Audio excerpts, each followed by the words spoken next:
শালার এই তো দামি দামি পেস্ট কিনে না দাঁত ব্রাশ করি, দাঁতে ব্যথা কমে না, দাঁত পরিষ্কার হয় না।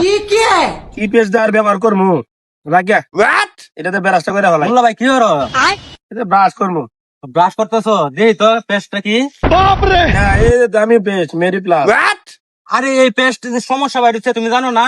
কি আছে সমস্যা? এই টিভিতে অ্যাড দেয়া, এটা সবচেয়ে ভালো পেস্ট, এদের দাঁতের ব্যথা কমবো, দাঁত পরিষ্কার হবে। আরে এটা তো তোমার ওহরতে মাইক্রো প্লাস্টিক পাওয়া গেছে এটার মধ্যে।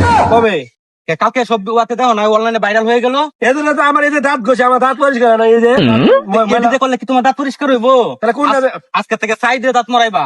ছাই। হ্যাঁ তাহলে এই যে এটা যে টিভিতে অ্যাড বেড়া দেয়া, ক্লোজ আপ, মেডি প্লাস, সেন্সোডাইন, এই দামি দাঁত পরি এত সুন্দর দাঁত ঝিলিক পারে, এটা দেখে টিভির অ্যাড বেড়া দেখে তো আমি কিনে আনছি এই যে মেডি এটা তো প্লাস। তুমি আগে যেটি দেখছিলে এটা ঠিক আছে, এখন তো মনে করো এগুলোর মধ্যে বেজাল পাওয়া গেছে, 26টা পণ্যের মধ্যে বেজাল পাওয়া গেছে। 26টা? সর্বনাশ! এই যে ডলার বেড়াস ক্ষয় লাগা, তাও দাঁত পরিষ্কার হয় না। পরিষ্কার হইবো না এগুলা বাদ। আজকে থেকে সাইডে দাঁত মরাইবা। হ্যাঁ আপনারাও এই যে পেস্ট মেশ এগুলো সব বাদ, চুলাতে ছাই নেবেন, 2 মিনিট ডলা মারবেন, পরিষ্কার হয়ে যাবো। মেশ দিয়ে দাঁত ব্রাশ করবেন। এই যে বেড়াস বেড়াস এগুলো সব বন্ধ, আর আমরা থাকবো না দাঁতে গন্ধ। এই যে ডলা ডলি দাঁত হয় না পরিষ্কার, কি দরকার এরকম এই টিভি পেস্ট দরকার?